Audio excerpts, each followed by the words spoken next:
வணக்கம். வித்யாவின் தமிழ் சமையலுக்கு அன்புடன் வரவேற்கிறேன்.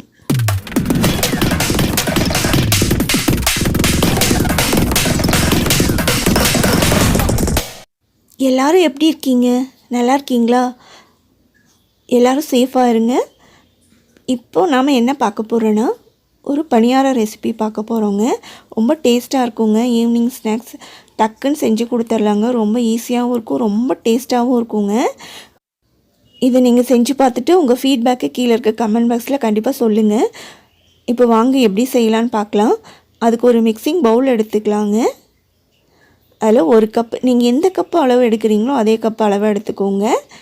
ஒரு கப் மைதா மாவு, ஒரு கப் கோதுமை மாவு, ஒரு கப் ரவை. நீங்கள் ஃபுல்லாகவே 2 கப்பு கோதுமை மாவு எடுத்துக்கலாம், 2 கப் மைதா மாவு அப்படி கூட எடுத்துக்கலாங்க. ரொம்ப நல்லா தான் இருக்கும். அதே கப்பில் 1/4 கப்பு சர்க்கரை ஆட் பண்ணியிருக்கேங்க.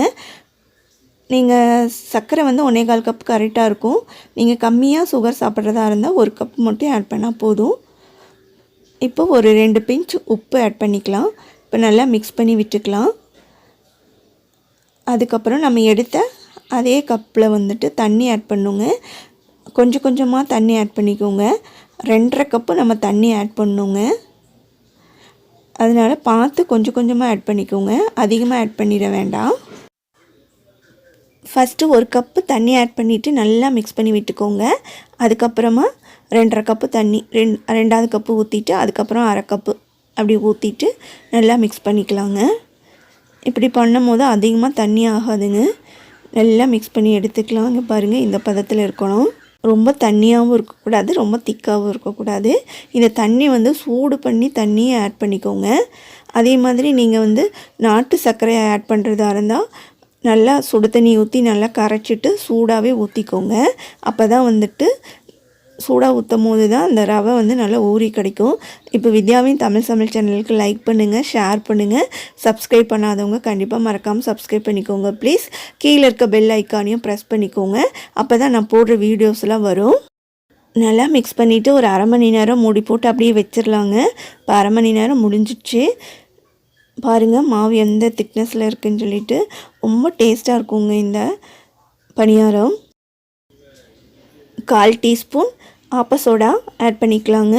அப்புறம் 1 டேபிள் ஸ்பூன் ஜீரகம் பிடிக்கலைன்னா ஸ்கிப் பண்ணிக்கோங்க. அதுக்கு பதிலாக முந்திரி, திராட்சை அந்த மாதிரி எது வேணாலும் ஆட் பண்ணிக்கலாம். பாதாம் பருப்பு ஆட் பண்ணிக்கோங்க. அப்புறமா 1/2 டீஸ்பூன் ஏலக்காய் தூள் ஆட் பண்ணிக்கலாங்க.